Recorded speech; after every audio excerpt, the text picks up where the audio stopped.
Ναι, εγώ έτσι καθόμουν, απλώς για να... Λοιπόν, εγώ είπα λίγο, βάλτε όσο θέλετε, εντάξει, να με τρελάνει αυτό τώρα. Γιατί αν δεν βγει αυτό που θέλω, αν δεν γίνει το δικό μου, δεν γίνεται ρε παιδί, δεν γίνεται. Αν δεν γίνει το δικό μου, δεν γίνεται. Θα αρχίζω να κλαίω.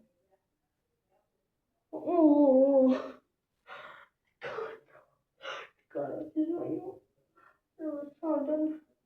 Τέλος πάντων, παιδιά, το κάνεις έτσι τώρα. Πετάσω το στόμα σου, μιχέσω. Γιατί πολύ μου έχει σπάσει αυτό το νεύρα. Κάτσε έτσι. Αχω. Κρατάς. Και κάτω.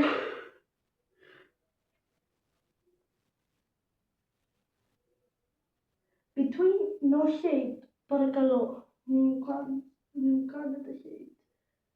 Μην μου κάνετε hate για αυτό το πράγμα.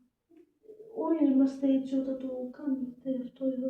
Αλλά όποιος έχει κοντά μαλλιά, παρακαλώ, μην το κάνετε. Είναι ένας κόπος, μεγάλος κόπος, γιατί δεν έχεις μακριά μαλλιά, μην το κάνεις.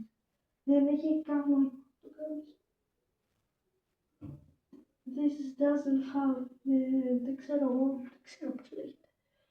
Έχω ξεχάσει, παιδιά, τα αγγλικά. Το βλέπετε. Τώρα εσείς νομίζετε και σας δείξω τι έχει μέσα στη τηλεόραση μου γενικώς. Τι ακούω μέσα. Έχω πολλά διάφορα. Θα σας τα δείξω μετά. Λοιπόν, αύριο έχουμε σχολείο και η Ανθία θα πάει εκδρομή. Βλέπω όλα τα βίντεο σας. Όσο μπορείτε. Καλά, όχι και όλους, μόνο με K-pop fans. Μόνο. Αλλά η Ανθία θα είναι το πρώτο μου φαβοράκι.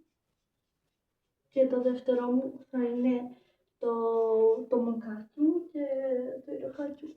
Δεν ξέρω το όνομά σου, αλλά αν θες γράψε μου κάτω στα σχόλια. Αν δεν σου κάνει κόπος, μην το γράψεις καν, εντάξει, θα σου φωνάζω έτσι. Μη μου κάνετε hate, γιατί δεν είμαι όμορφη, εντάξει. Ούτε εσείς δεν είστε. Για τους haters αυτό πάρω για τα κορίτσια μου. Και τα βάζω στη μόνη. Εν τω μεταξύ, είδα στο YouTube λίγο να βάλεις νερό. 10 κιλά βάζω. Δεν γίνεται.